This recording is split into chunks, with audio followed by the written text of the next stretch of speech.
আসসালামু আলাইকুম। আশা করি তোমাদেরকে মহান রব সকলকেই ভালো রেখেছেন। তো আজকে এই পর্বে তোমাদেরকে সমহর এবং সমলব এটা নিয়ে আজকে আমরা বিস্তারিত আলোচনা করব। দেখো, আমরা দেখতে পাচ্ছি এখানে যে দুইটা অঙ্ক দেওয়া আছে। আমরা এটা 1 নাম্বার বলতে পারি, এটা 2 নাম্বার বলতে পারি। ঠিক আছে, দেখো প্রথমে আমরা সমহর নিয়ে আলোচনা করব। সমহর হচ্ছে যে ভগ্নাংশের হরগুলো সমান, ঠিক আছে, তাকে বলা হয় সমহর। তো দেখো এখানকে এই ভগ্নাংশের কিন্তু সবগুলো হরই কিন্তু কি সমান, তার মানে আমরা নিঃসন্দেহে বলতে পারি এটা হচ্ছে সমহর বিশিষ্ট ভগ্নাংশ।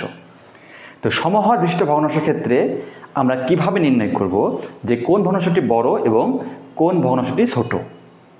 আমাদেরকে অবশ্যই দুইটা কথা মনে রাখতে হবে যে সমহর বিশিষ্ট ভগ্নাংশের ক্ষেত্রে যে ভগ্নাংশের লব বড় সেই ভগ্নাংশটি বড়, এবং যে ভগ্নাংশটির লব ছোট সেই ভগ্নাংশটি ছোট।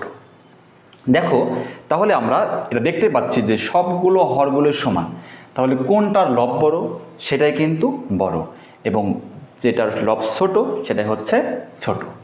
তাহলে দেখো এখানে 3টা ভগ্নাংশ দেওয়া আছে, তার মানে সব থেকে 3টার মধ্যে সব থেকে লব বড় হচ্ছে এইটা, তার মানে এটা হচ্ছে বড়।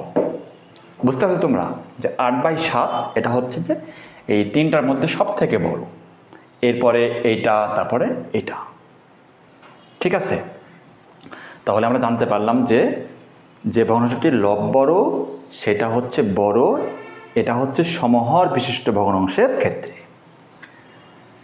এবার এটা হচ্ছে দেখো যে লবগুলো সমান আছে, লবগুলো সমান আছে, যে এটাকে আমরা বলবো হচ্ছে সমলব।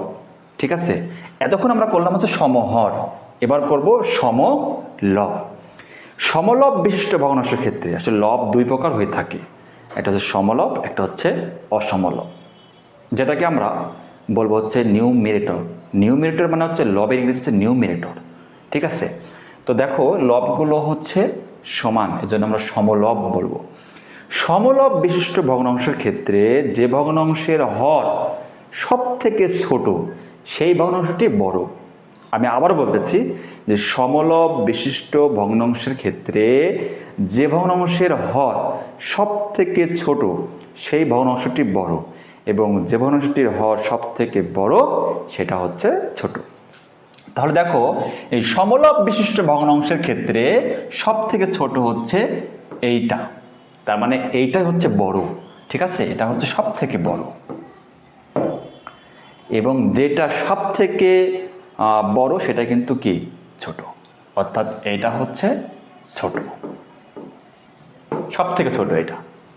আশা করি তোমরা সকলেই সমহর এবং সমলব এই ভিডিওটি তোমরা সবাই বুঝতে পারবে। তো আজকে ভিডিও এ পর্যন্তই। ভালো থাকো, সুস্থ থাকো, আল্লাহ হাফেজ।